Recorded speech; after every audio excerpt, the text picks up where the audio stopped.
Okay, so welcome everyone to the Drumheller Resiliency and Flood Mitigation Office. Tonight's information session is the review for the Lehigh Comprehensive Flood Mitigation Analysis Study.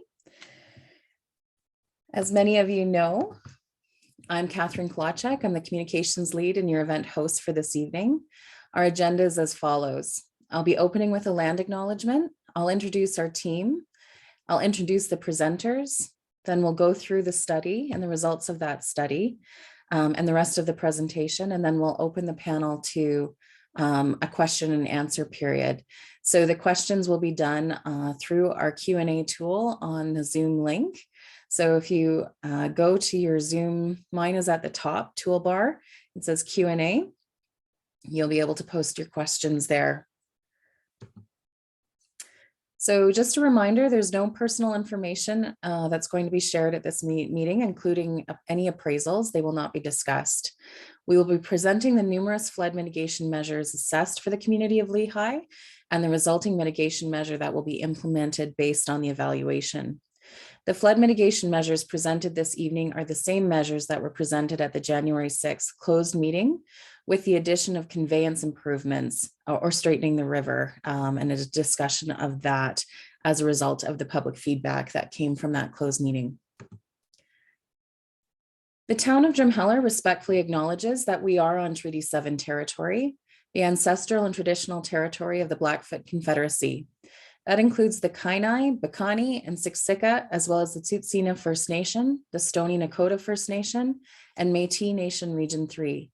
We recognize the land as an act of reconciliation and gratitude to those on whose territory we reside.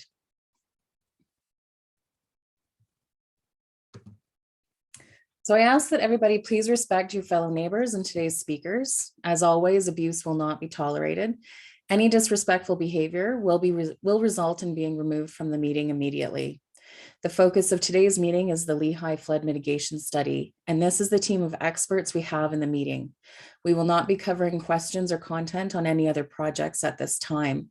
Stay tuned to our website for information on future open houses specific to the other projects.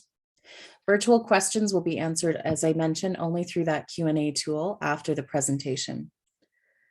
So tonight's panelists are Dagan Blakely, our project director, Liv Hundle, our engineer who completed the Lehigh feasibility study, Mayor Heather Kohlberg, Robin Andershack from Northwest Hydraulic Consultants, Colin Blair, executive director of the recovery branch of Alberta Emergency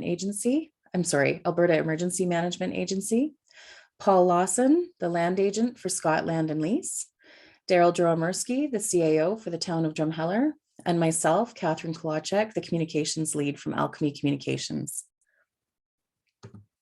So in attendance at this evening's session is Mayor Kohlberg and council.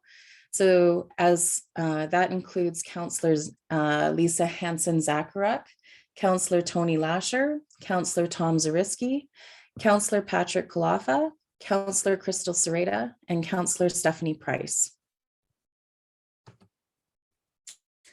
Also in attendance at this evening's community advisory is the Community Advisory Committee.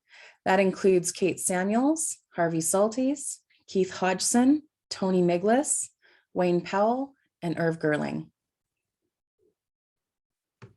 Our presenters are Mayor Heather Kohlberg, Dagan Blakely, the project director, Liv Hundle, the engineer for Wood, Colin Blair, the executive director at AEMA. So with that, I'd like to ask Mayor Kohlberg to speak next. Thank you so much, Catherine.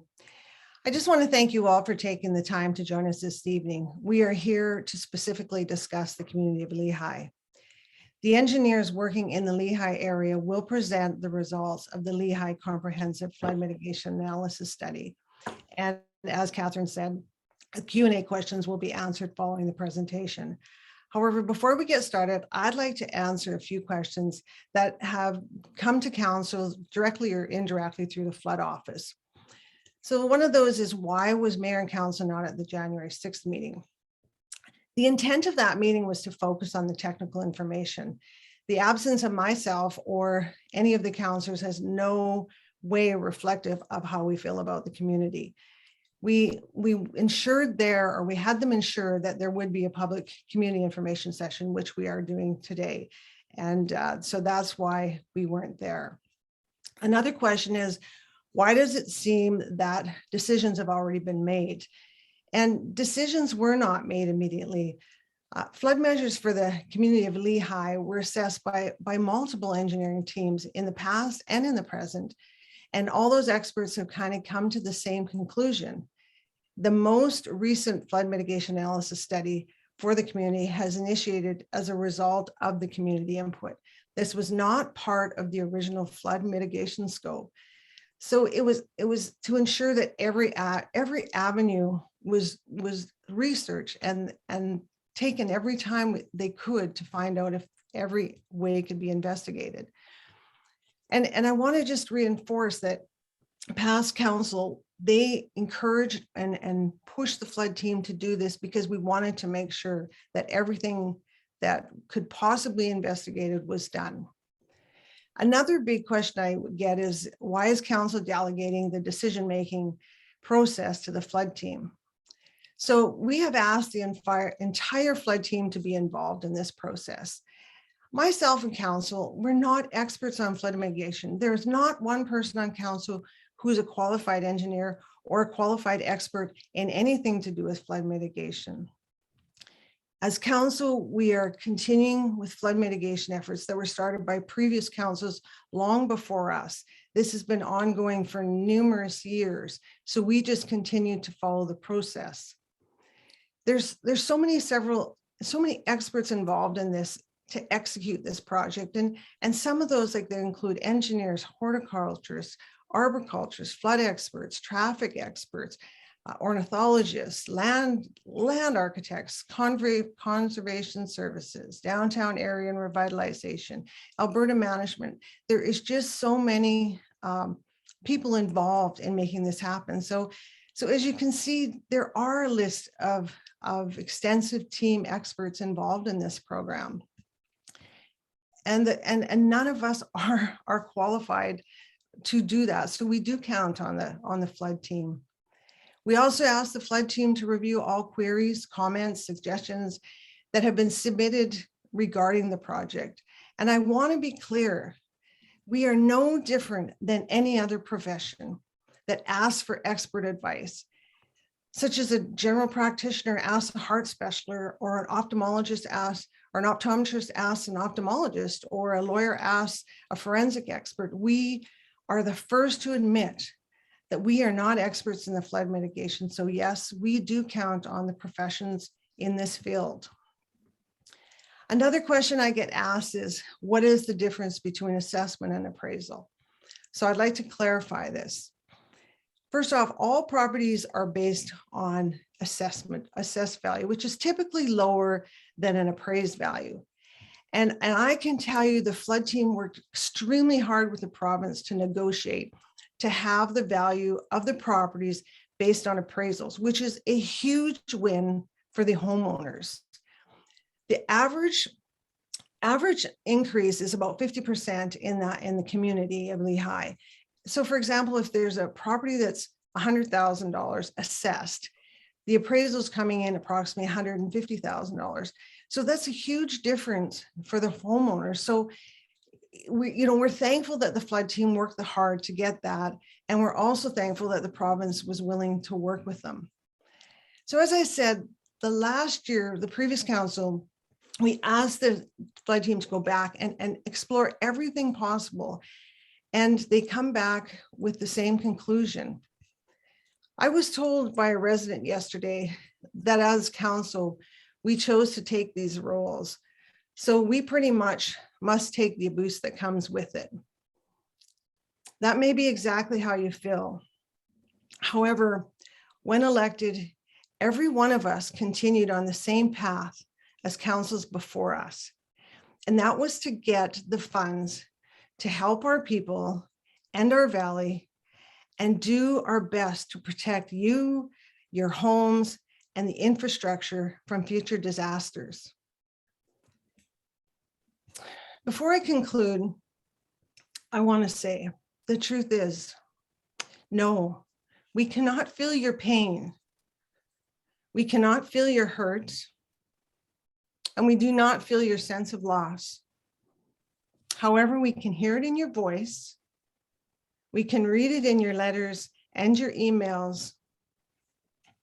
And we see it on your face. We wish there was a different way. However, every study is going back years saying the safe thing to do is to get you to high ground. The province has given the funds to get you to a safe place, and they have given the funding now.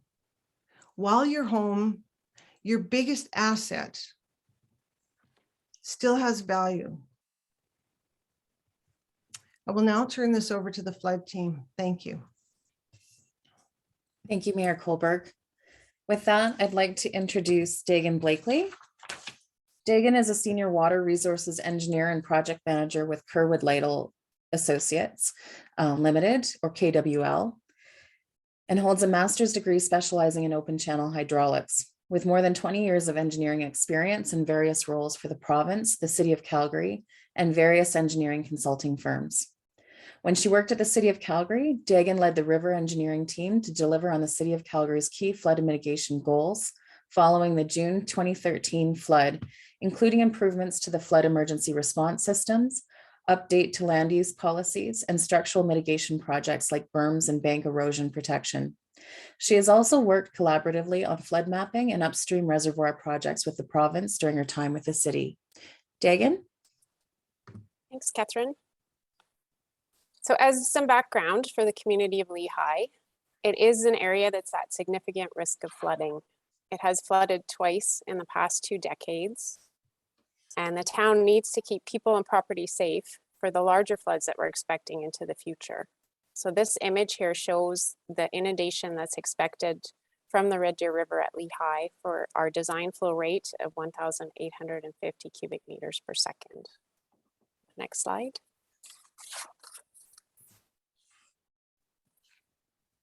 The community of Lehigh was impacted in the June 2005 flood, which had a peak river flow rate of 1,450 cubic meters per second.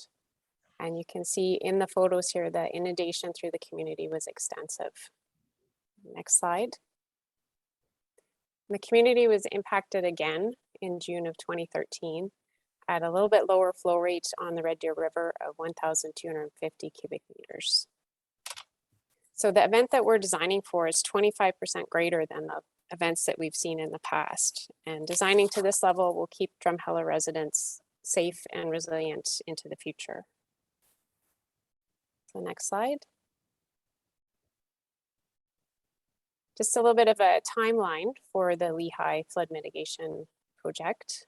The town of Drumheller applied for provincial funding to build a berm at Lehigh in 2014 and 2015. However, the funding requests were rejected. The estimated cost to build the berm in Lehigh was more than the value of the property protected. So in 2016, the province and the town informed Lehigh residents at an open house that no berm would be built and buyouts would be sought once funding was available. That's just a clipping from the Drumheller Mail from May of 2016. Next slide. So in 2019, the town of Drumheller received grant funding and set up the flood mitigation office. Another key step in the process was in November 2020 when the province released the updated draft of the provincial flood maps. And then that allowed in January 2021 for the engineering firms to get hired and begin to complete some of the design studies and work. Next slide. Because of the buyout of 12 homes and 20 properties in Lehigh is a very significant community impact. The town council, based on feedback from citizens and council members themselves, asked for the flood office to do an additional study to examine a range of measures at Lehigh in addition to buyouts and berms. So in the summer of 2021, that study was began, and in January 2022, the study findings were complete. And what that study found was that buyouts remain the only feasible measure to protect the people and property in Lehigh. So I'll turn it over to Liv Hundel now. His team were the ones that undertook the study. Thank you, Dagan. Liv Hundel is a senior project senior project engineer with Woods Water Resources Group. Liv has 40 years of experience with in a variety of surface water engineering related projects, including river engineering, hydrology, hydrometric monitoring, drainage, dams and reservoirs, river basin planning and watershed management, floodplain studies, environmental impact assessments, and urban stormwater studies.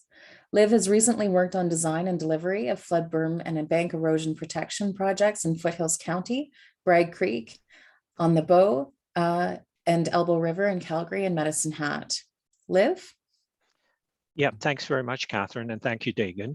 So as was explained, I'm with Wood Environment and Infrastructure, and we were the engineering company that undertook this study. And so, I see my role as to try and explain to you and help you understand some of the findings on our study. And we had a fairly big team of engineers and environmental specialists that worked on the study. And one of the key people is Robin Anderchuk, who's you see in the panelists there. And so Robin actually is with a company called Northwest Hydraulics, and they undertook the river modeling and assessment part of it too. And then they were a really key part of this whole team. And we were supported by geotechnical engineers and groundwater specialists and a whole host of people. So we really did a deep dive into this project. And so I'm going to hopefully try and explain this to you and the findings that we had. So as Dagan had sort of explained to us, these properties, they are prone to flooding, as we saw in the photos previously. And the properties Lehigh is, all the properties in Lehigh are located in what's called the floodway. And so the floodway is sort of defined as that part of the river with fast flowing water, where it's deep and fast. So the depths at Lehigh are greater than a meter. At this design flood event that you see in the aerial image on this slide, the depth of flooding is in the order of 1.1 to 1.7 meters. So that's 3.5 to 5.5 feet. And so that's at this fairly large 100-year flood event. But actually, the Red Deer River spills its bank at much lower flows, and so flooding can occur at Lehigh in this lower magnitude flood event. And so it spills its bank at about 700 to 800 cubic meters per second. And that has a chance of occurring in any given year of 5 to 10%. So that's, typically what we call a 1 in 10 year or 1 in 20 year type flood event. And next slide, please. And so this slide talks to the fact that there are some issues in Lehigh that are very specific to Lehigh itself, as compared to other places in the town of Drumheller and other places in the valley generally. And Lehigh is sort of located in this low-lying area, and it's prone to flooding at river levels that are much lower than other areas in Drumheller. In addition, the ground that Lehigh is located on, it's a lot more permeable and porous due to the sort of gravel nature of the soils there and other things. And so floodwaters seep into the soils at Lehigh at a much faster rate than other places in Drumheller. So it makes it challenging when we look at flood mitigation measures to have something that is feasible given these kind of conditions. But we looked at all of these different kinds of measures that are available, and that's what I'm going to talk to now. Next slide, please. So this lists some of the measures that we looked at, and I'll talk to each one of these in detail and sort of go through it. You know, we looked at measures such as dredging and channel widening and river straightening. So that's listed under mitigation measure number 1. We looked at permanent berms. We looked at temporary berms or barriers. We looked at raising existing structures. We looked at buyouts, and we looked at the do nothing option, the status quo, sort of business as usual as well. And I'll talk to each one of these individually. Next slide, please. So the first one that I'm going to talk to is, you know, what can we physically do to the river to reduce flood risk in Lehigh? And so the river channel there, you know, if it was possible to widen it or deepen it, you know, would that have a marked effect on the flood levels that occur in the community? And what we found was that it doesn't. You know, if even if you undertake it, you know, over a fairly large length of the river, like, you know, 300 plus meters all the way down into towards East Cooley sort of thing. Even if you take out and widen the river or deepen it, you know, and take out quite a large volume of material, you get minimal change, you know, only in the order of about 10 centimeters or, you know, 4 inches or something is the reduction in flood levels. So, you know, as compared to this 1.1 to 1.7 meters of flooding that occurs during this design flood event, you know, it doesn't really do much. You know, and it has huge implications as well. You know, when you're taking out that quantity of material, it affects the aquatic habitat, and there's huge fisheries issues associated with that. It makes obtaining the regulatory permits for it extremely difficult. You know, also it's that kind of dredging type of approach. It's a sort of short-term solution, and it requires regular type of work. So every few years you'd have to go in there and move the material that's deposited. Additionally, there's no funding available for this option. So really, from all of these perspectives, it's a no-go. So the next slide, please. When we had our meeting on January 6th, you know, one of the questions we were asked, well, what about straightening the channel?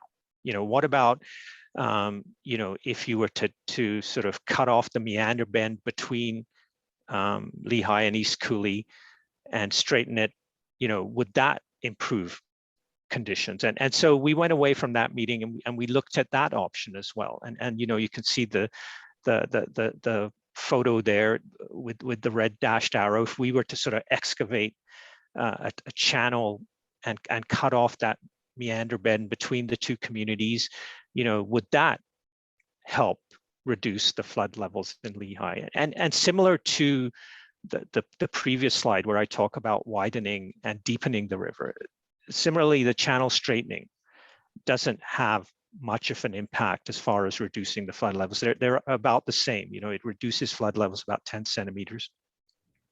And this kind of option, actually, you end up moving even more dirt than the other options, you know, because you have to basically cut a new channel. And it has all of those sort of negative aspects as well as the previous slide, as when you talk about dredging and widening. So again, you know, it's really, from all of these aspects, it really doesn't get us very far, and it's it also is a no-go from both technical and environmental and cost and all of these perspectives. And next slide, please. So, you know, that was looking at straightening, widening, and deepening the channel. Mitigation measure number 2 is permanent berm structure. And, you know, well, this is really the solution that's suggested for other areas in the town of Drumheller. So, you know, why doesn't this work in in Lehigh. You know, one thing is that it's a very, very long and high structure. So, you know, the structure itself is about 3 meters high, and it's about 1,250 meters long. It sort of rings the community on both upstream and downstream sides. And so it's a large structure, but you know, so be it. There's large structures in other locations. But, you know, what makes it problematic in Lehigh is, you know, that even if you were to build this very long and high structure, you know, given the conditions that I talked about, you know, these gravelly soils that exist and the high seepage that occurs because of them. When you have a high river level, what happens is that the water comes under the berm and sort of comes into the community through the ground. And that occurs in Lehigh to a much greater degree than it does in other locations. You know, and for sure in other locations, you do get some seepage that occurs underneath these kind of structures. And you know, that's what happens in Newcastle and some of these other communities already where they have existing dikes, but it would occur to a lot greater degree in Lehigh. And because it is such a large structure and long structure, the cost of the berm, you know, it's estimated to be about $4.8 million. So, you know, that's quite a bit greater than the value of the property in the Lehigh. And, you know, by no means is cost, you know, the primary factor, but it is a factor, right? So it is part of the decision-making process. And, you know, as previous speakers have sort of talked to, for Lehigh, that the funding is not available to build the berm. So again, you know, this is not a feasible measure from those aspects at Lehigh. Next slide, please. Well, what about if we were to do temporary berms or barriers? And so, you know, instead of having, you know, this permanent structure, which the last slide talked about, how about, you know, during an imminent flood event, or, you know, if flooding is imminent, we were to build structures to protect the community or to protect individual residences. And, you know, they would be advanced in advance of a flood, so that they could be like sandbags or dirt berms, or, as you see in the photo there, some kind of a water-filled dam that is installed to prevent the water from getting into the community. Again, this is problematic. You know, just the large scale of a structure, which I sort of described previously, you know, it makes it very, very difficult to implement something like this in a meaningful fashion, given you know, the tight resources, the tight time frames that are available during a flood event. So it's again, it becomes very, very difficult to do something like this on the scale that we're talking about for Lehigh. And again, the funding is not available for this type of temporary measure. So again, lots of issues associated with this. And also you got to remember that you know, that even if we were to do this sort of problems with the berm, which I described previously for the permanent structure, would also be there for the temporary structure. Next slide, please. So mitigation number 4 is raising residential structures and sort of critical utilities. And you know, you sort of see this kind of measure in some areas, like in New Orleans and stuff like that. You see these houses that are now on stilts to get them above these sort of river levels and stuff like that. So, you know, and even to a degree, like, you know, some of the existing houses in Lehigh are you know, built up above the adjacent ground. You know, that the amount that they're built up is not enough to get them above this sort of larger flood events, but they are. And, you know, what about if we could raise those structures even further to get them up above, you know, the flooded levels that we're talking about, this 1.1 to 1.7 meters flooding that would occur in this very large flood. So we looked at that. Again, there's several issues associated with that. Even if you do that, yes, you protect that particular structure if you can get it up to above that flood level, but there's still this risk to public safety. You still have these floodwaters that are rushing past the structure.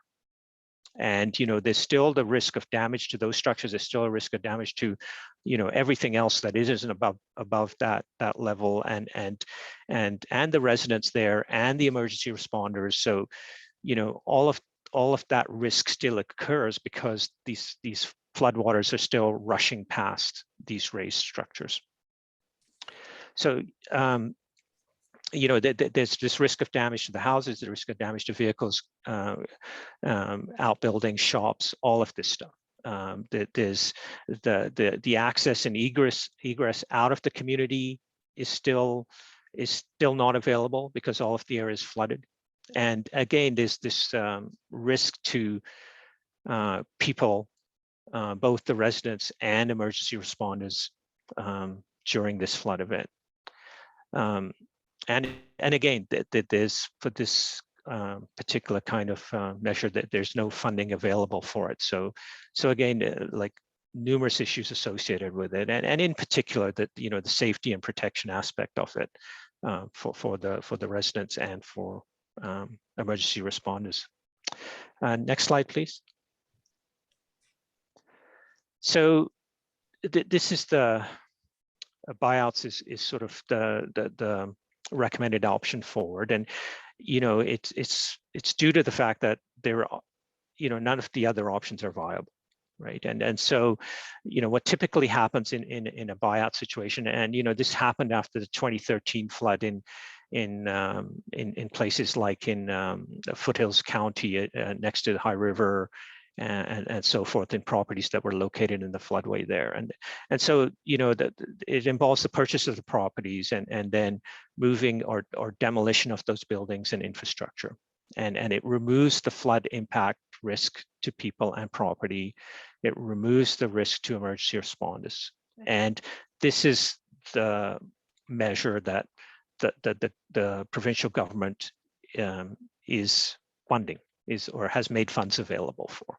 So it's when you try everything else and you can't get that to work, then what's left, and really that's where sort of the buyouts come from. Next slide, please. And of course, the other option that one could look at is just like, okay, let's go forward and with the status quo, and which is really sort of the do nothing option. But in this sort of longer term perspective, of decades and longer, it's problematic, right? The area is zoned as floodway by Alberta Environment and Parks, right?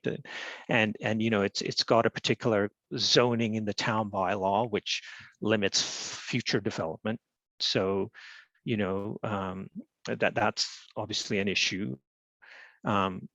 Colin is going to talk about the disaster recovery program in more detail, but the funding that's available to recover from a flood, as has been happened in previous floods, the sort of guidelines around that are changing, and Colin will describe that. But basically, it limits the funding that would be available to residents from future flood damages. So, it's going to be that kind of funding is only available for these really large flood events, like greater than 1850, which is the design flood that I've been talking about, and so that's a flood that's greater than both the 2005 and 2013 flood events, right? So, those kind of events wouldn't qualify for the program. So, it becomes a problem to recover from floods if you going forward there as well. And of course, like getting back to the safety and protection issue, the risk to public safety and property damage remains, right? Because you know, there is no viable mitigation measures, and you know, if nothing's done, then that really is still there. And you know, given the fact that the funding from province and federal levels are limited in the future, it for a town the size of Drumheller, it's very difficult for a town of that size to sort of fund future flood damages on its own without help from those levels of government. So you know, that's the measures we looked at. Next slide, please. And so really, based on everything, you know, the conditions and the site conditions at Lehigh and the community, and all of these measures that we looked at, none of them were viable. And so that really leaves buyouts as sort of the only viable measure to prevent future flood damages to people and property in Lehigh. And you know, the second bullet is talking to the fact that the level of risk to Lehigh residents and their property is high, and it's not acceptable to the town or the province of Alberta to sort of just move forward on the status quo or do nothing options. You know, the residents, it would that sort of option, it puts the residents at risk, you know, and it also put others at risk, the emergency responders as well.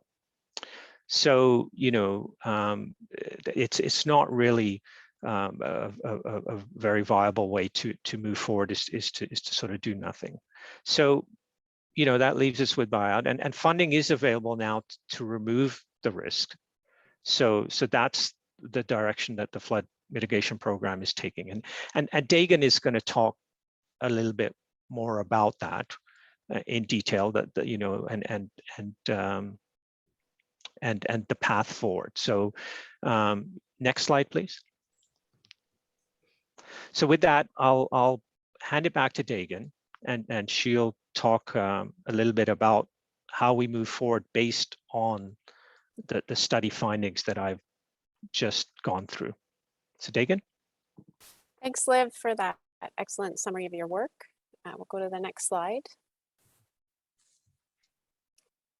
So as we've heard, action needs to be taken for the community of Lehigh. Otherwise, citizens are at risk of injury during flood events. The town's required under legislation to provide emergency response for Lehigh during frequent flood events in the future. The cost of future flood damage will be borne by individual landowners. The town and the taxpayers in a community the size of Drumheller can't bear the cost of flood damage recovery expenses. And property continues to be at risk of damage. Next slide. So based on the study completed by Wood, the buyout flood mitigation measure has been confirmed.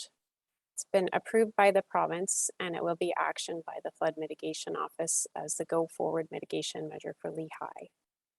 The buyouts remove the risk to people in Lehigh, buyouts remove the risk to property in Lehigh, and provide the opportunity for Lehigh residents to relocate. The buyouts also remove the risk to emergency services. But we do acknowledge that buyouts will have a big impact to the citizens of Lehigh, and we will need to work together to implement this plan. Next slide. So the land purchase at Lehigh will be completed using the province of Alberta's grant funding. Under this grant funding program, the land that's purchased must be designated as environmental reserve and held as environmental reserve in perpetuity. The grant allows for buyouts at current market values. So that's going to be the greater of the appraised or the assessed value. And more than half of the properties have been appraised to date. And on average, we're finding appraised values are 50% greater than assessed values in Lehigh. So buyouts will be sought first. This allows us to have a negotiated agreement, unlike an expropriation situation where a third party decides on the awards. Next slide. In terms of the timeline, we did have a private meeting with the landowners on January 6th. Today, we're having the public information session. We're having landowner one-on-one follow-up meetings and discussions. And land negotiations have already commenced with some willing sellers, and those will continue until June 2023. Look at having landowner relocations occur between July and December 2023. And then in spring of 2024, the property reclamation and conversion to environmental reserve will occur.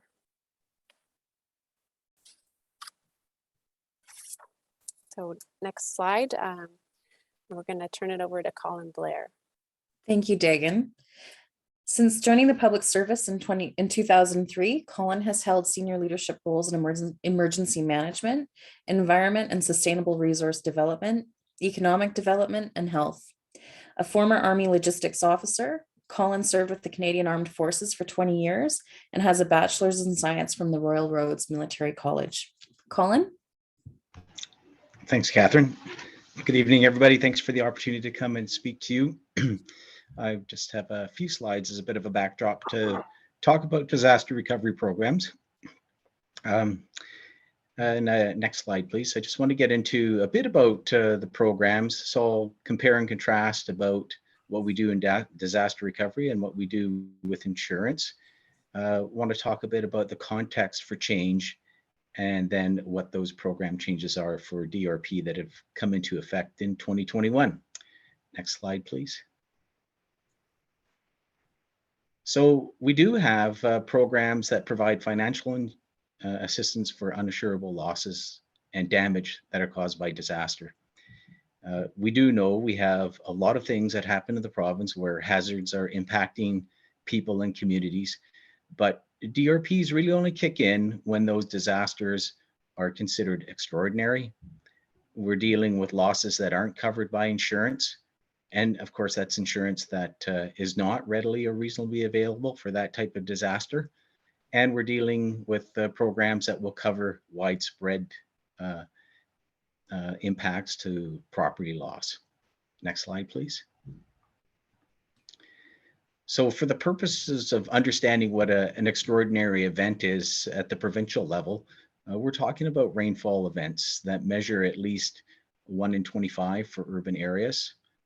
An example of that would be what happened in 2021 in Calgary with the hailstorm, at 1 in 50-year events in rural areas.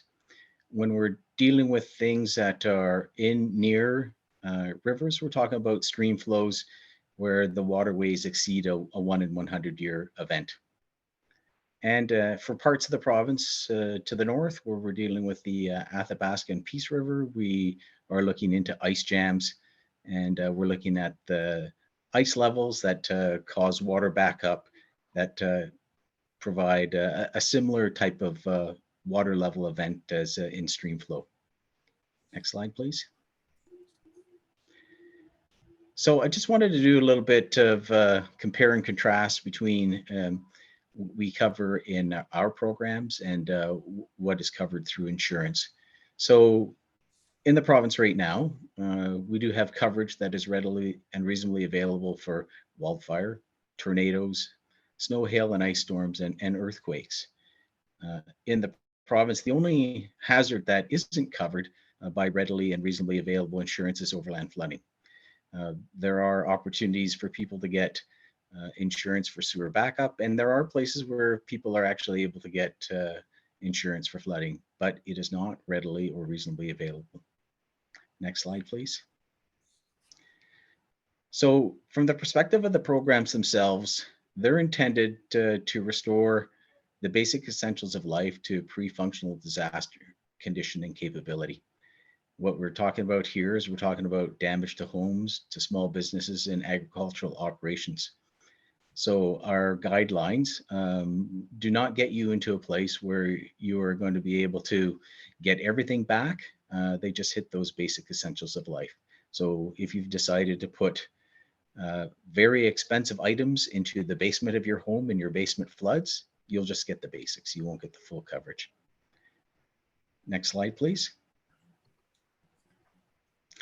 So I just want to talk a bit about the context for the change. Why did we go and change our disaster recovery program policy. First of all, we have seen over the past couple of decades that not only have we had an increase in frequency, but the costs have also been escalating with respect to disasters in the province.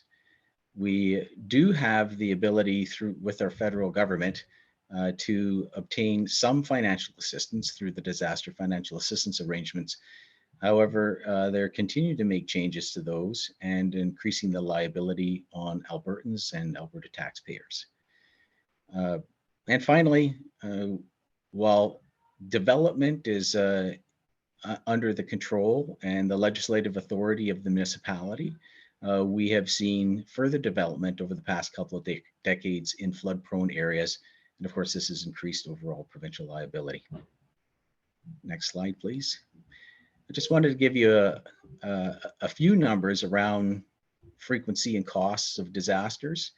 So we have had at least one disaster recovery program every year since 1999. And over that time frame, or at least since 2010, the average annual cost for these programs is $240 million. Alberta, on the insurance side of the house, has had 6 of the top 10 costless natural disasters in Canada. So we have seen $7.5 billion in insurable payouts over the past 5 years.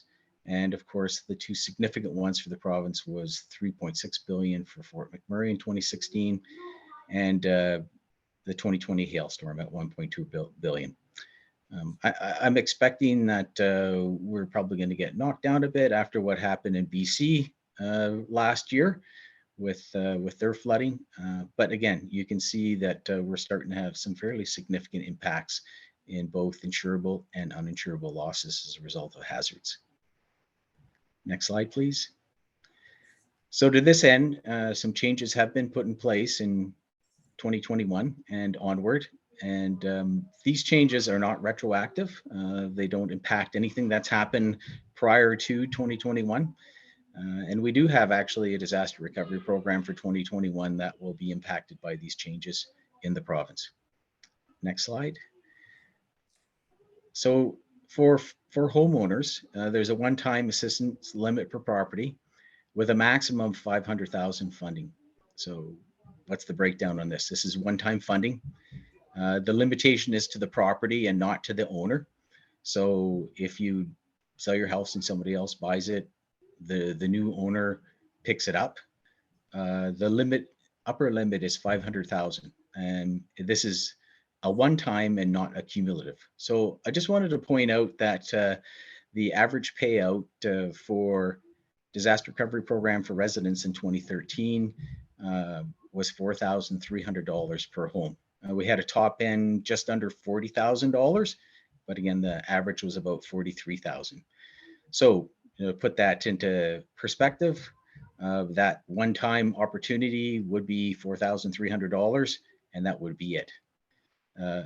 If we have a DRP for Drumheller and the program gives money out to residences, then those addresses will be posted online for Albertans to see. Next slide. So for municipalities and private sector applicants, where the province used to cover 100% of the cost sharing, we're now splitting it to a 90-10. So this is now providing some additional liability to municipality and private sector business owners of picking up 10% of eligible disaster recovery program costs. Next slide, please. So some of the outcomes that we're trying to achieve here is the first thing we're trying to do is we're trying to reduce the risk to Albertan taxpayers for the costs that are borne on disaster recovery program payouts.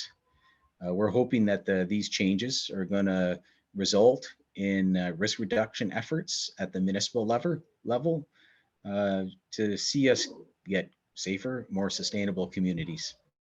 And of course, we're looking at long-term resiliency here through risk reduction, because we know this is a long-term game. Our the hazard areas that we know about, the flood hazard areas that we know about, they're not going to go away. So we're hoping that there's going to be additional community preparation and mitigation measures. And I should add that, you know, mitigation measures are really anything that can be done to separate the hazard from the target, and the target being homeowners, business owners. But again, we do have opportunities that have occurred in the province. Some are ongoing right now that are similar to Drumheller, where the best course of action is to seek a preventative measure, which is really just moving out of the hazard area completely.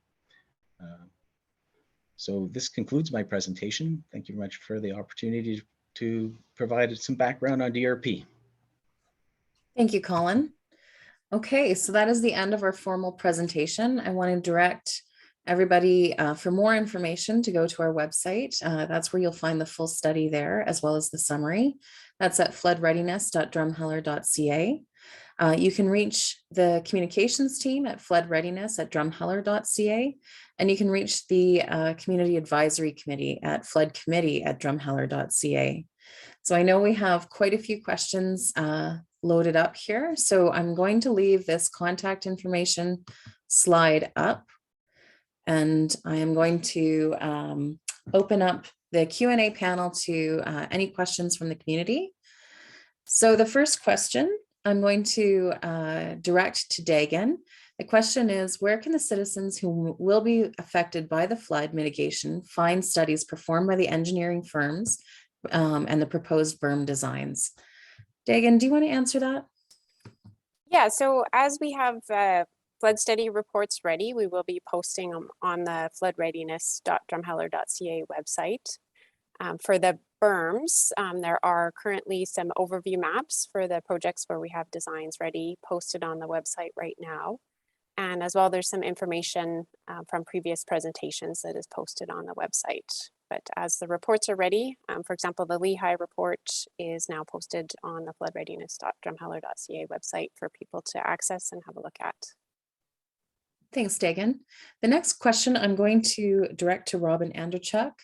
The question is, why, when the Department of Transportation put in the river diverts into the river between Lehigh and East Cooley to keep river flow away from the highway, it was not finished to completion as the opposite bank was not removed as it was tendered in the original plan and never completed. It is still on the Alberta Transportation books. Robin, do you want to address that question?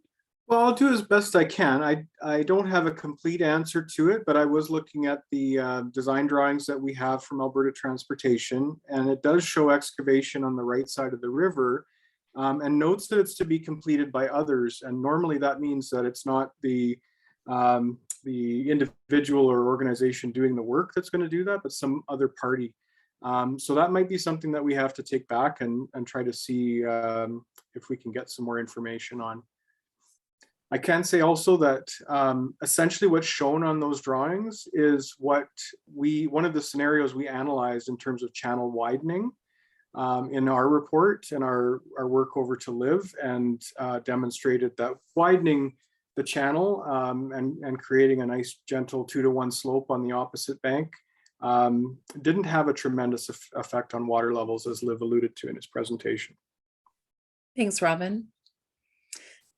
As it is known that the home market in Drumheller is very limited, is the town going to prepare land so that the displaced residents could build new homes or move the ones they have to somewhere off the floodplain? Dagan, would you like to, maybe Daryl would like to address this. Sure, thanks, Catherine.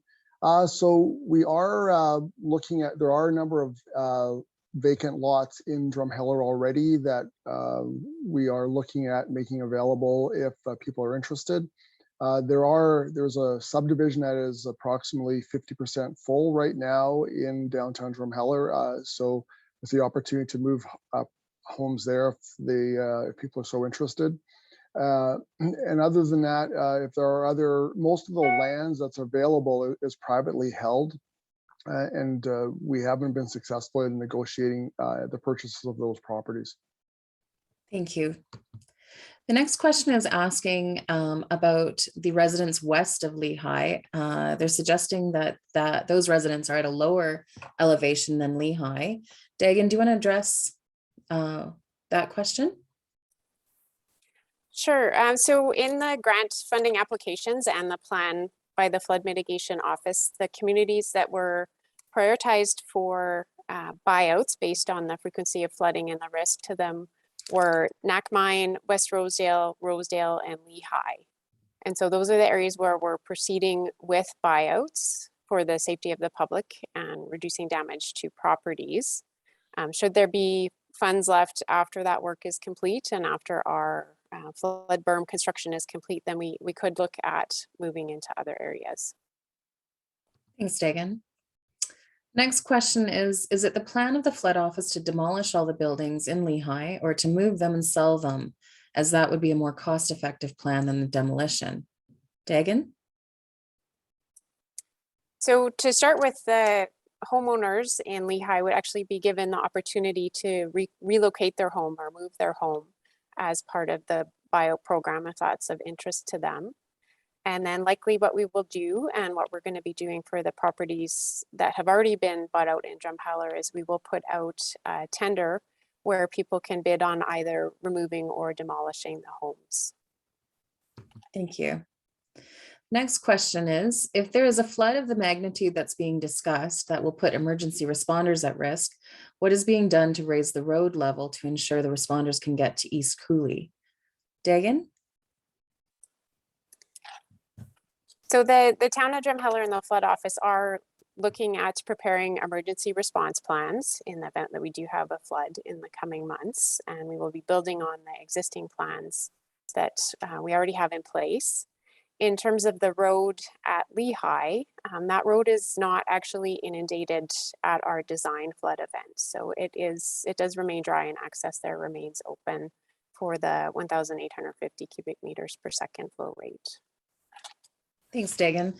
I'm going to direct the next question to Daryl Dromorsky. The question is, Daryl has previously stated that there was never a plan for Lehigh and that no funds were requested by the town for Lehigh. This means that none of the town's current plans for Lehigh are funded.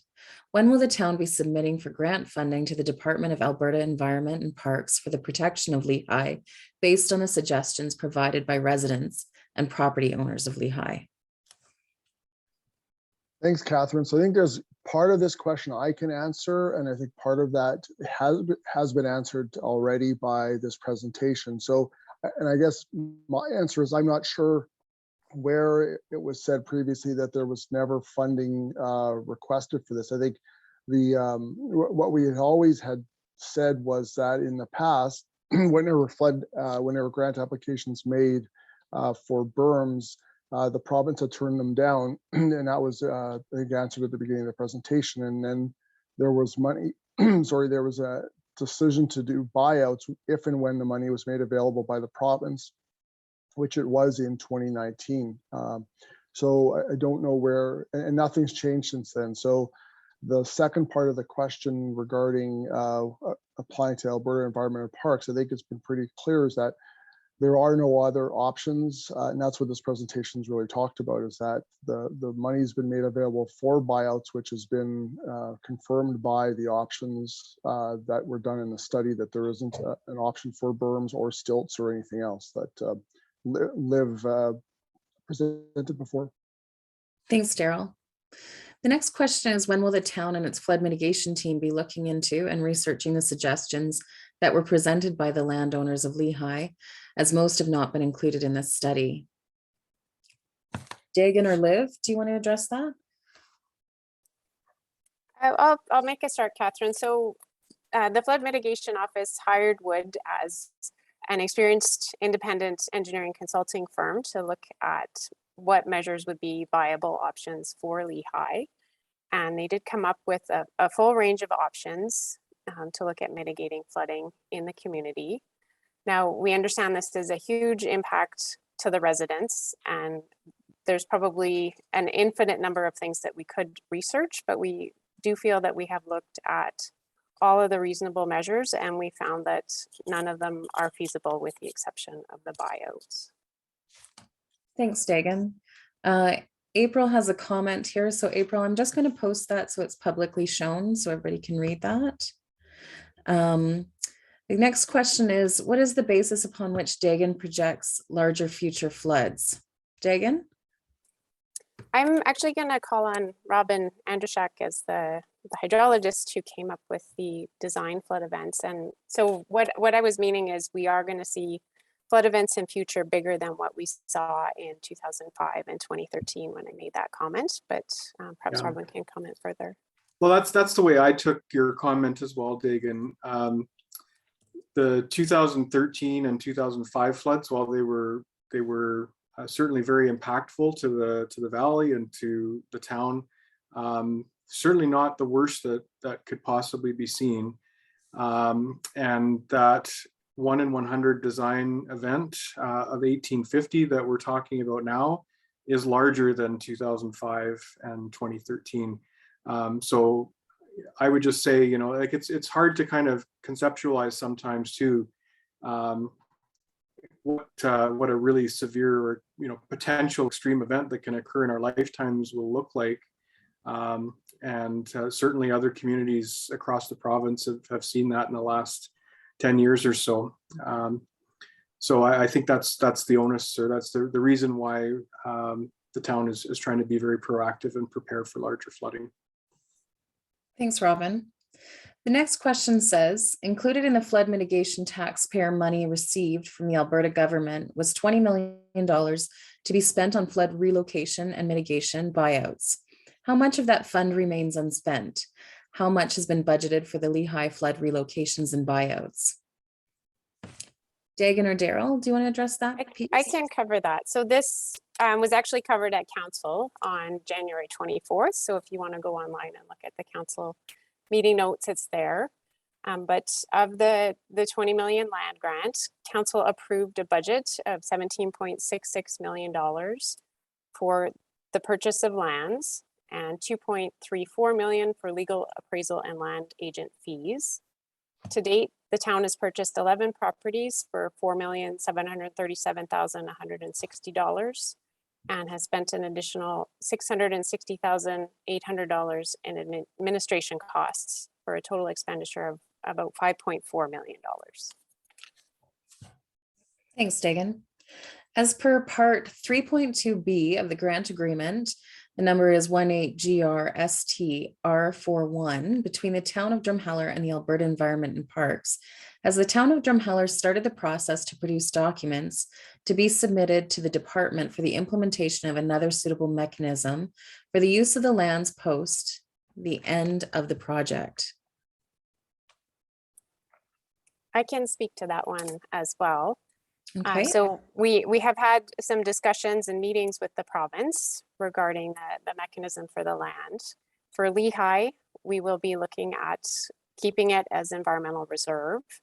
In other areas where we're using the grant funding to purchase rights of way that we need to build berms, we may be looking at other mechanisms such as public utility lots to maintain the infrastructure there.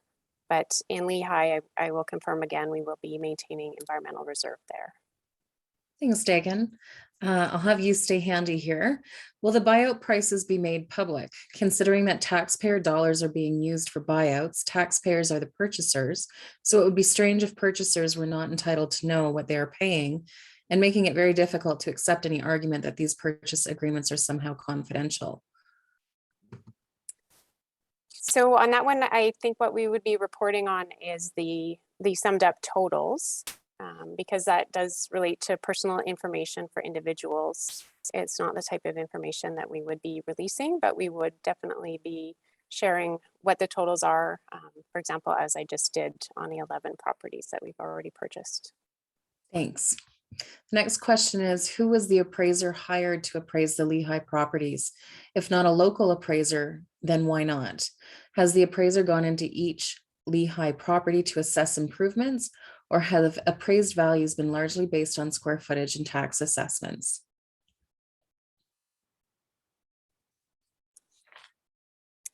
Maybe I'll speak to that Sure. one at a high level. In terms of the appraiser that was hired, it was True Appraisals, which was coordinated by Scott Land. And from my understanding is that they did request access to properties to do an appraisal, but where not able to do that, they also observed from outside the property for vacant lots. And then in some areas, we were just not able to complete the assessment because of the access being limited. Thank you. The next question I'm going to direct to Liv. It was mentioned that the flow rate wouldn't change if the river was dredged. Prior to 1983, every spring the ice would dredge the river. If you have a pipe half full of dirt, would it not flow more if it was cleaned out? Liv? Yeah, and I'll get Robin to help me out on this as well. But you know, part of the detailed study that Robin did was to look at historic information to see how the channel has changed, and you know, to look at how the channel cross section and the bed of the river has changed, and really that the changes have been fairly minimal going back to the 1950s. So you know, it hasn't deposited, the sediment hasn't deposited on the channel to any significant degree that we've been able to determine. Robin, do you want to just sort of chime in on that as well? Sure. So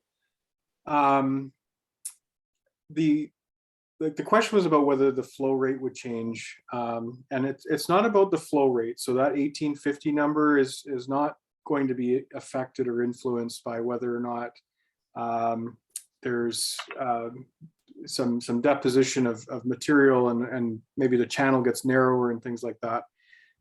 That's really coming from the water in the basin. So rainfall, snowmelt, that sort of thing, and how quickly that gets downstream.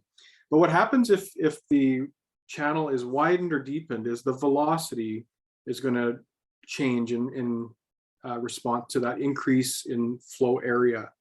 So when the velocity decreases for a particular flood or flow rate, and the channel area is wider, the river water is going to actually slow down and tend to drop out more sediment.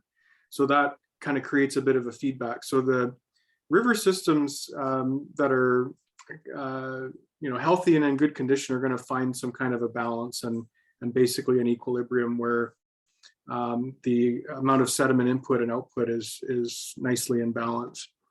And that's one of the reasons why a lot of the alternatives that we look for, kind of short-term mechanical modification of the river channel, are short-term, is because they will tend to decrease the flow velocity when the volume of water in the river is not changing, if that makes sense. Thanks, Liv and Robin. The next question I'll direct to Dagan. Would Highway 10 not be underwater at 1850 before Lehigh?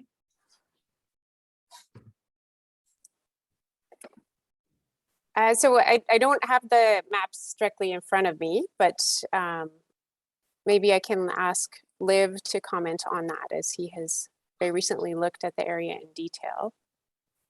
Yeah, but like adjacent to Lehigh, you know, as you saw from some of the earlier mapping for the 1850 flood, there is portions of Highway 10 which are inundated, but they're sort of minimally inundated, you know, like in the order of a few centimeters to 10 centimeters. So, you know, it definitely is part of the emergency response plan and so forth to make note of that.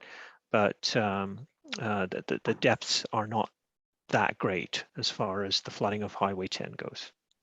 Thanks, Liv. Daryl, can you please confirm that nothing will be built in Lehigh after the buyouts are completed?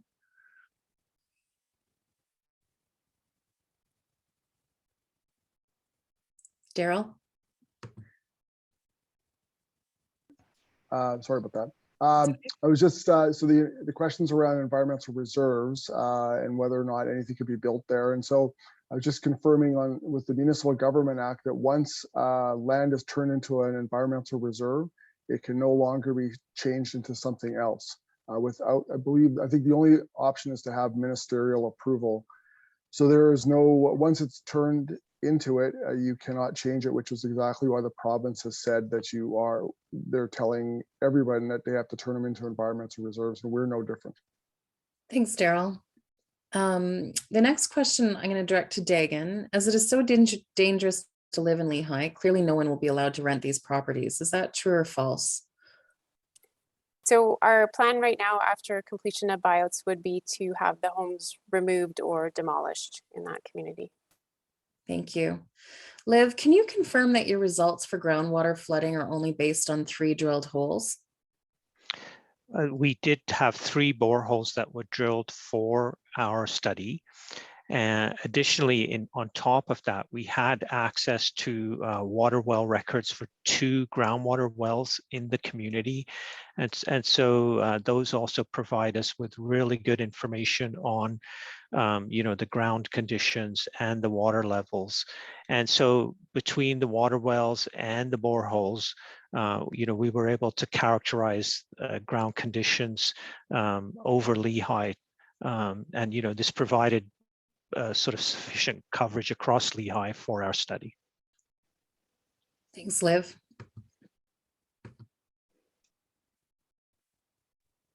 Are the other residents of Drumheller now responsible for the lost tax base from Lehigh? Daryl, do you want to address that? Sure, and I think the next question from Tana Toffin is similar to that. So yes, that is one of the realities of this, is that and I think, to be clear, this isn't just Lehigh. There are a number of properties equal to Lehigh that are being purchased throughout the valley. There are properties that have been purchased in Rosedale, West Rosedale, Newcastle, and Knackmine that are all being removed either because they're in the floodway, solely because they are in the floodway. So it isn't just Lehigh. And yes, the answer is that those properties, the taxation loss of that will be felt by the remainder of the tax base.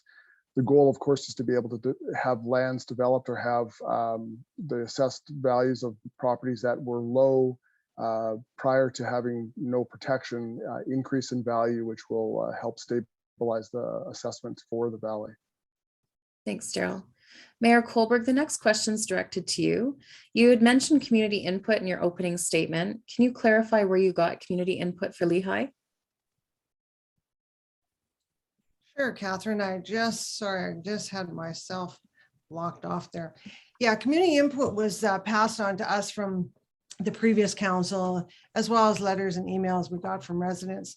Like, this is another reason why we had requested that the flood team do another flood analysis study from the community of Lehigh. Like, we wanted to ensure that all reasonable flood mitigation measures were analyzed by more than one engineering team. Thank you. I'll direct the next question to Daryl. Daryl, how much money has the town set aside for the remediation of their property in Lehigh, where they demolished old barns at home and a garage with multiple vehicles on the land? So it's included with the total cost. Again, the total cost of the funding for relocations was 20 million, as was stated earlier. And so the costs for this are included. And I think, I don't know what the number is off the top of my head. So. Thanks, Daryl. I'll just have you stay for the next question as well. Will you be removing all infrastructure, including the water line? And if so, who pays for this? The water line continues east to East Cooley to the truck fuel station. So it's staying, obviously, as part of the remediation service connections to properties that were hooked up to it would be removed. And that's part of the cost of just no different than the wells or the septic tanks that were asked for earlier. So. Thank you. I'll direct the next question to Mayor Kohlberg. Are there plans by town council to update the bylaws to allow the lands to be used for park grounds or financially profitable lands than owned by the town? I think we addressed this, but maybe we'll have that come directly from you. Yeah, the grant funding is that the grounds go into environmental reserves, so we will be following the grant process. Thank you. Dagan, you have answered this question, but I'll just have you restate how much money has been allocated for the buyouts in Lehigh. And so the number that I can give is the number that was reported to council, and that's the allocated amount for all of the buyouts in the program, along with purchasing of land for construction of berms, and that is around $17 million is what has been approved. Thank you. So the next question is referencing a private property. So I'm just going to have our panelists look at that question and maybe direct it to a more general answer so we don't reference a personal property. Dagan and Robin, I might have you take a look at that question. Well, I have you take a look at that. I'll just skip to the next question and then come back. Our next question is, why are you looking at town lots for relocation rather than acreage lots like we would be losing? So I think that goes to my question or my comment I made earlier. So we're not looking at, we have lots available. The town lots, the town of Drumheller lots that are available are town size lots. So 6,000, 8,000, 10,000 square feet. We don't have usable acreage lands that we would offer, that we could offer up. Anything that is 1 acre, 2 acres, 3 acres in size is not owned by the town of Drumheller. It's privately owned. That's what I was mentioning earlier. Thank you. Robin or Dagan, do you want to answer the question that you see at the top of your question list so that we can just remove any private information there? Yeah, well, I can take the question. So I guess just in simple terms, the question is, does water flow faster when, and just referring to in a river, when it's allowed to flow in a straight pattern as opposed to more of a meandering pattern back and forth? And the simple answer is yes, water in the river will flow faster.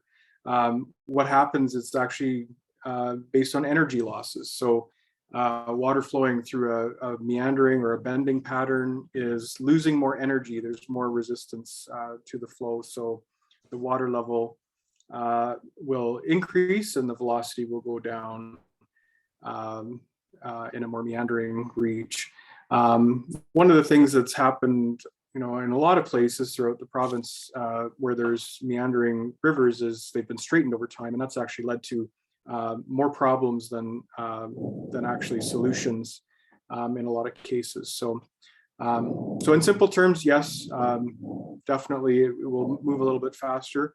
The other thing is that even if the channel is in a straight pattern, that doesn't mean that the bed features below the water surface are nice and uniform and straight. So the deepest part of the river may shift from the right to the left and back and forth. So the water isn't actually flowing in a direct and straight pattern, even if the channel appears to be from above. Thank you. It looks like there's some confusion around appraisals versus assessments. Both words have been used this evening. Dagan, do you want to clarify the difference, or is there someone better that might speak to that? Well, I guess I'll take a crack at it, and then maybe if Gerald wants to step in as well. But the assessed value is the value that the town uses for billing on a tax basis. So it's the value that they assign to the land and any improvements. And the appraised value is the value that is more in the real estate frame of mind. So what you could sell the property for based on what similar sales have happened in the area. And the message that we have today about the buyouts in Lehigh is that we're able to complete those at appraised values versus assessed, which in this community do tend to be a fair amount higher. Thanks, Dagan. Liv, I'm going to direct the next question to you. Options 1 through 4 have been rejected out of hand based on cost. What are the costs associated with each of these options? Yeah, cost was a factor, but it definitely wasn't the primary one. And all of the options still have issues associated with them related to safety and protection and environment. So those were all factors that went into the decision-making process. So some of the measures like mitigation number 1, which was dredging, channel, and straightening. I mean, this does not have a market effect on reducing water levels, you know, so that's the primary reason, and it's expensive as well. But you know, cost was definitely not the only factor considered, for sure. And Liv, can you just clarify that there was no funding for any of the other options other than the buyouts? Yeah, exactly. So that, you know, that's a very, very important, you know, so the funding does not cover, you know, mitigation number 1, which is the dredging, channel widening and straightening. You know, it doesn't cover 2 and 3, which are the berm and temporary berm options. And it doesn't cover mitigation measure number 4, which was raising the residential structures. So it does cover the buyouts, but not those other ones. That's true. Thank you. Daryl, I'll direct the next question to you. If it was so dangerous to live in Lehigh over the past 40 years, why were development permits ever allowed? So I can answer that, and I guess in a couple of different ways. And so in the last 6 years, I can think of 2 development permits that were issued. One was for the reconstruction of a home that burned down. So that was allowed under the land use bylaw to rebuild in a floodway. And then the second one was a couple of years ago, and that was for a shop, an accessory building. And it was suggested in the development permit letter to, or in the development permit to build it to above the flood level that was told to us at the time, which was the 1,640 cubic meters per second plus the 0.75 freeboard. So in both of those cases, they were built to that, but in the one was a rebuild, which was allowed in the land use bylaw. And I don't know about any others that happened, but we also do know that at least since 2008, the number's been 1640 that's been in there. In that terminology, it showed that Drumheller was in a flood, or part of Lehigh was in a flood fringe, not floodway. In the 1850 has definitely shown that it's all in the floodway area now, or conveyance area. Thanks, Daryl. Liv, I'll direct the next question to you, and you might need more information here. Why was the information that had been proposed and rejected for previous studies used for this study? Yeah, I'm not entirely clear on that question as to far as, you know, what So we'll just that ask would for refer more. to. Yeah, let's ask for more clarity on that. If you wanted to retype that question, and we'll get that answered for you. Daryl, I'm going to direct this question to you. This resident is looking for you to use the language of in perpetuity when referencing that nothing will be built in Lehigh once the buyouts are completed and the buildings have been removed. Are you able to do that? Yeah, so it's interesting because when I think I said use the word forever that's in the MGA, so I actually looked at what in perpetuity meant, and it has no end date on it. And so environmental reserves, when they're installed, have no end date because you cannot change them back to anything else. So hopefully that's clear enough to the residents. Thank you. Dagan, we have a budget question here. Does the 20 million for buyouts come out of the 55 million total? Yes, that's right. So the $20 million for land acquisition grants is part of the $55 million program budget. Okay. If Lehigh were to be protected by a berm, what would the length of the structure have to be? So Liv, I think you've already eliminated that option, but I'll have you address that question. Yeah, the length would be about 1,250 meters. So that would sort of ring the community of Lehigh from the west to the east. So it would sort of tie into Highway 10 at each end, and then it would sort of ring the community and parallel the riverbank. Thank you.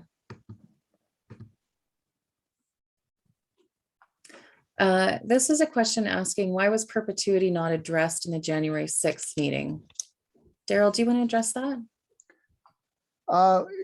Yeah, I guess I'm really a bit stuck with this idea about perpetuity because, again, we did say at the January 6th meeting, and everything to do with an environmental reserve is meant to be forever. It is, once it's put into an environmental reserve, it does not change. So I think the idea, and I know I see that question of perpetuity means lives in plus being 21 years. So the definition that's on the internet, that one of the definitions means lasts forever.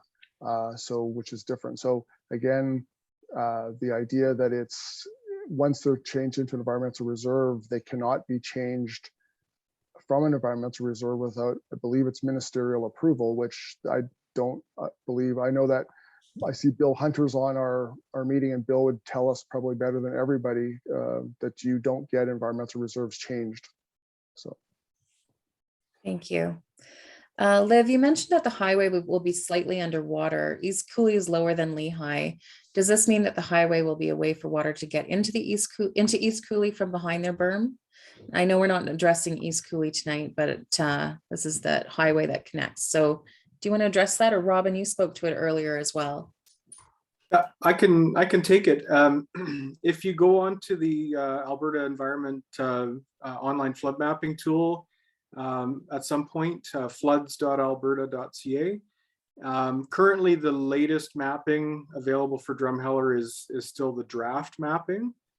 So if you click the draft mapping button on the menu and you go to the Lehigh East Cooley area, and you look at the 1 in 50-year flood level, which is 1870, so essentially the same as this 1850 level that we're talking about, you can see on there that which parts of the highway and could potentially be underwater. And generally speaking, the highway in this area is above the flood level here.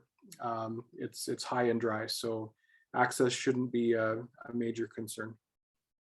Thanks, And Robin. as Liv was mentioning too, if there is any inundation, it's going to be very shallow.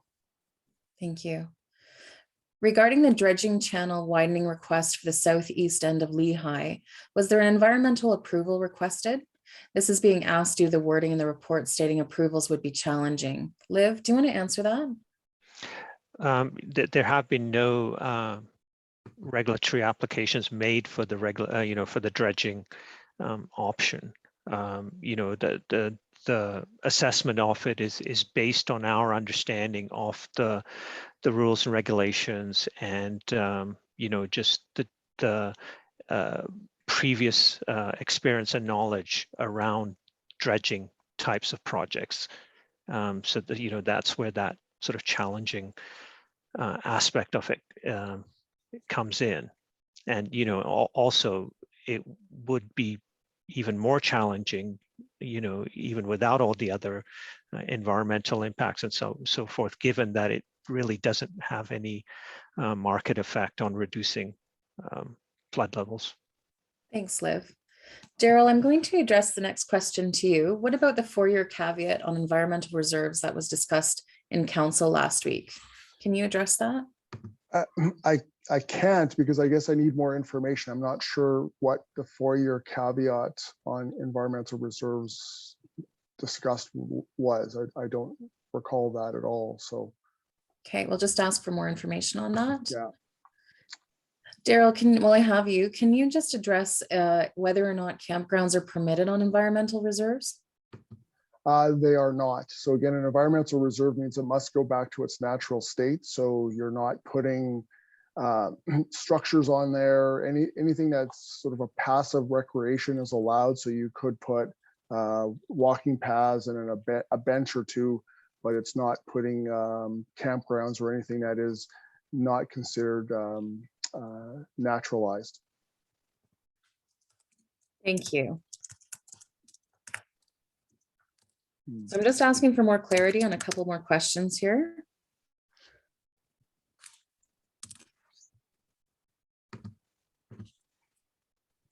It looks like Councillor Zarisky was speaking about a 4-year caveat on environmental reserves. I believe he is in the webinar this evening. So Tom, if you want to post that in the Q&A tool, if you can speak to that, or if you need more information, that would be great. The next question is, have you done any research into the value of waterfront acreages in Alberta? Are you prepared to replace at these costs?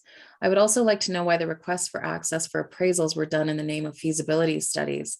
Isn't that gaining access by fraudulent reasons?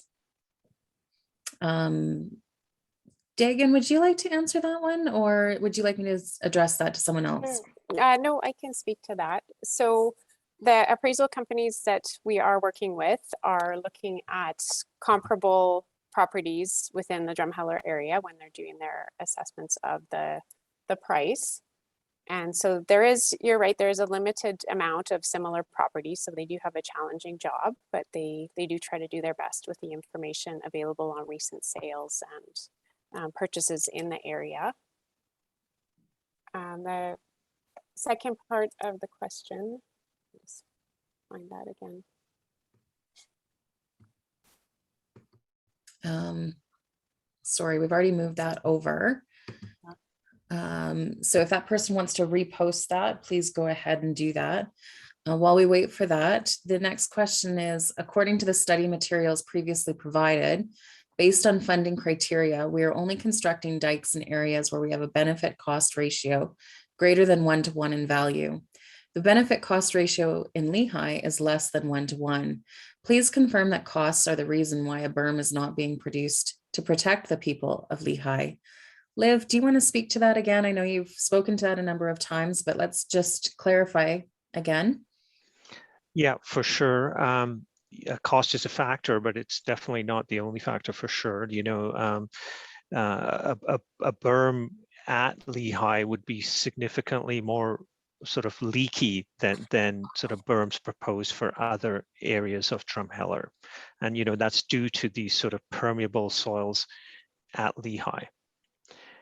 So, you know, that yes, you can build a berm, you know, and you know, that the cost benefit of that is less than 1, but also the berm would not be entirely effective because you would still have this water coming underneath the berm from the river. And then, you know, that would also be still causing some problems. Thank you. So we do have Councillor Zarisky who is following up. He does not recall any mention about a 4-year caveat on environmental reserves. So we will ask you to follow up on that after, I guess, with Councillor Zarisky directly.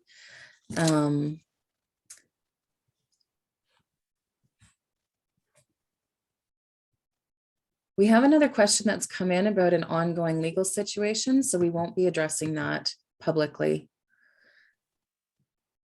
The next question is, our soil was never tested on our 14.86 acres, the high end of Lehigh. Why not? Liv, do you want to speak to that? Yeah, you know, as I mentioned previously, you know, our we drilled 3 boreholes, which sort of covered a wide area, and we had these 2 water well records, which also gave us additional information. So we had a very good coverage geographically across Lehigh, and so that gave us a high degree of confidence that you know, we had sufficient coverage as far as characterizing the ground conditions. Thank you. There was some clarity provided on one of the questions that have come in. This person is asking, is engineering estimates based on different classes, based on exact detail? How much detail is in the estimate? Liv, do you need more information on that, or do you want to address that? No, I think I know what that means. That's true. So, like, you know, as you move from different levels of study, from conceptual through to detailed design, you do have different levels. So, you know, the level that we're at now,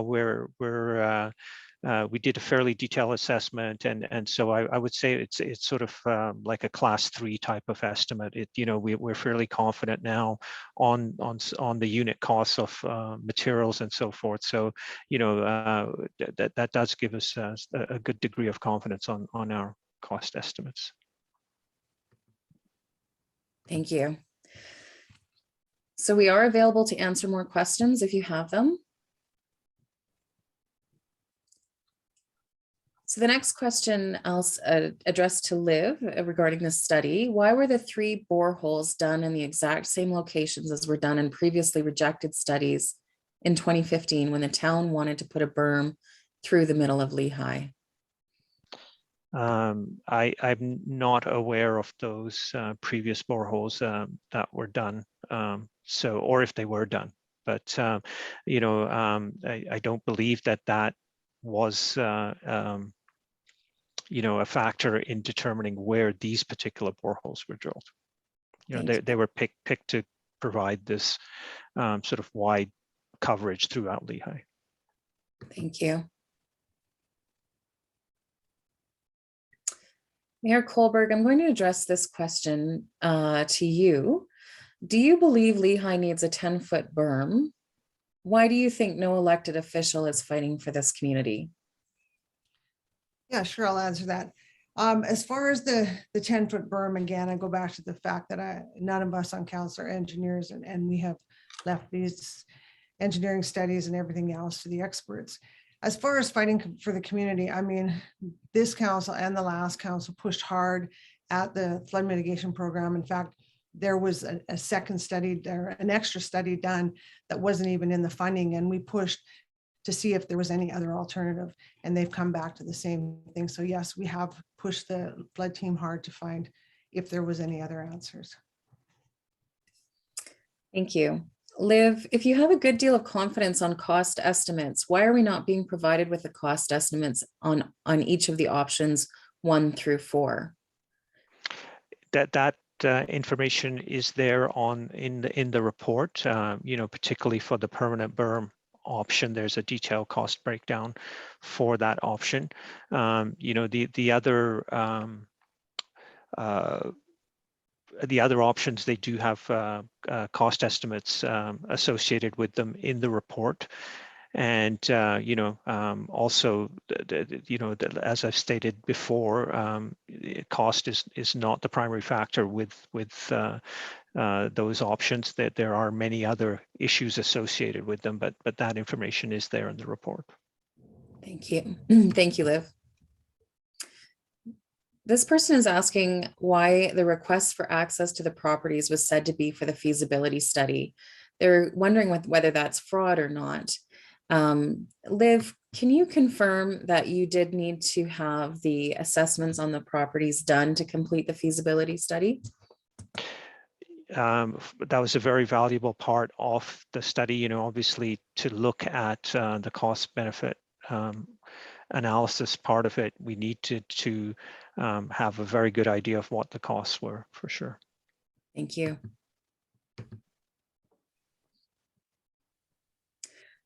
Liv, the next question I'm going to address to you. Why were none of the 3 boreholes done on the largest properties next to the river? The location of the boreholes was selected to sort of give us a wide coverage and also, based on access considerations as well.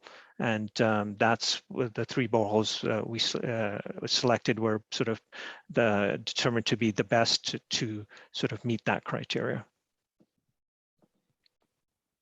Can you clarify whether those holes were only done on town property? I can't answer that top of my head, sorry. Okay, thank you. Robin, I'm going to address the next question to you. As the berms are completed upstream of East Cooley and Lehigh, are there effects on water levels during a flood being considered when designing the berms downstream at East Cooley? And would they make a significant impact on downstream flood levels? The question is yes. What we have done is use the modeling that we did to develop the flood mapping prior to the design and contemplation of these upgraded structures and additional structures, and plug those into the model and rerun it to see what the water levels would be for a fully built out condition. And just for everyone's general understanding, the way river flood levels work is anything you do downstream will generally affect things upstream and not the reverse. So if you build a berm upstream, it doesn't generally change anything that's downstream of it. So yes, they've been considered, and the simple answer is no, they don't have a significant impact on downstream flood levels in this case. Thanks, Robin.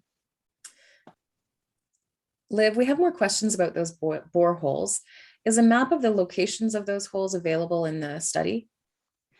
Yeah, absolutely. There's a map that shows their location. Okay, and that's on the website. As soil conditions change drastically as you get closer to the highway, as we know that bentonite is not as permeable in the sandy soil close to the river, do you not think that more boreholes should have been done for homes closer to the highway?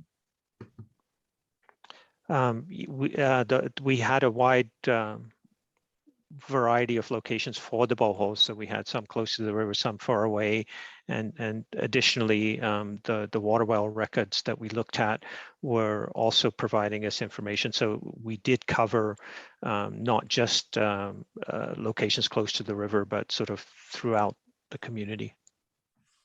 Thank you.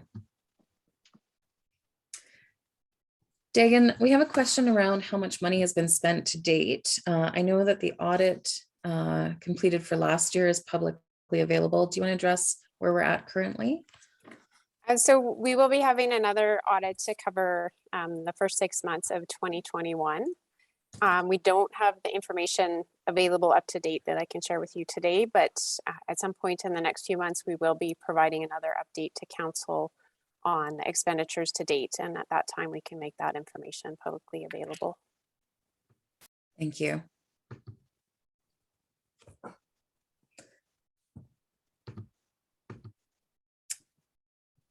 Liv, the next question is going back to those boreholes. I think it's just clarity around your answer. How can 3 holes be wide and long at the same time? Yeah, sorry, I should have worded that better. I meant that it's sort of a wide range of coverage throughout the community. So, you know, the holes are located in some are located close to the river, some are far away, and that's what I meant by a wide coverage. Thank you. Daryl, I'm going to direct the next question to you. Is the town going to incur all costs to move the residents of Lehigh?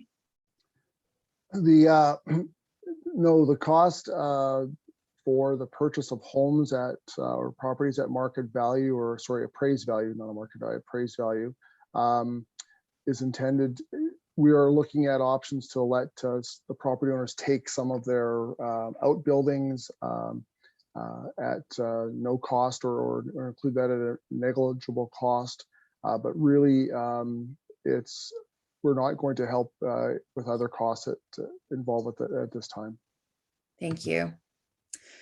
Liv, are the water well records in the study available in the posted study? It's the only study that's on the website. Yes, they are. Thank you. So Liv, I'll have this one addressed to you. As per the 4th option to raise residences, it states that feasibility of these types of options with respect to public safety, costs, accessibility, and zoning bylaw changes requires further review. Where can we see the results of those further studies? That the statement was just to point out that, you know, that regardless of these other concerns related to the safety and protection, you know, which are primary considerations in assessing that, there are still all of these issues surrounding zoning and so forth. So that would still, you know, even if you could move past some of these other issues, that would still need to be addressed. So it was just pointing to the fact that all of these are factors in considering this particular option. Thank you.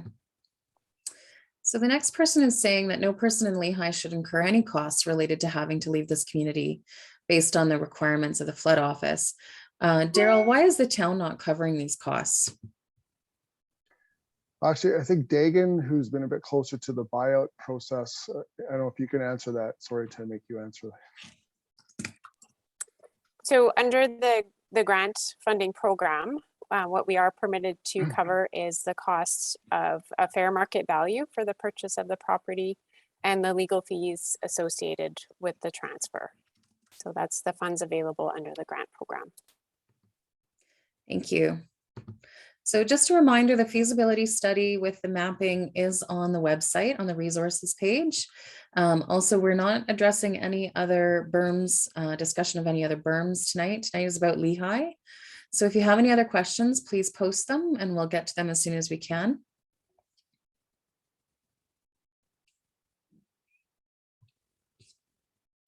We are coming to the end of the evening, so I just want to again remind you that there's quite a bit of information on the website, including the feasibility study at floodreadiness.drumheller.ca.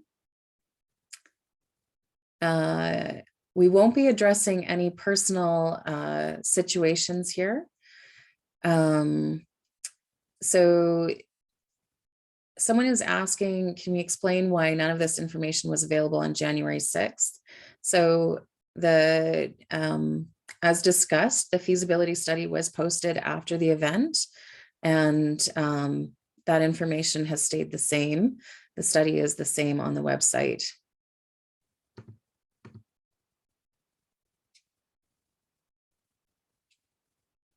So we are available to answer questions. If more questions come up after this evening, you can always reach us at floodreadiness@drumheller.ca. You can always reach the Community Advisory Committee at floodcommittee@drumheller.ca. So we have a town bylaw question that's come in.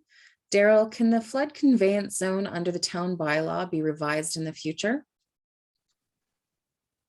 So the flood conveyance zone is really the level determined by the flow rate set by the province. So the 1850 cubic meters per second is the flow rate that the province has said we need to protect to.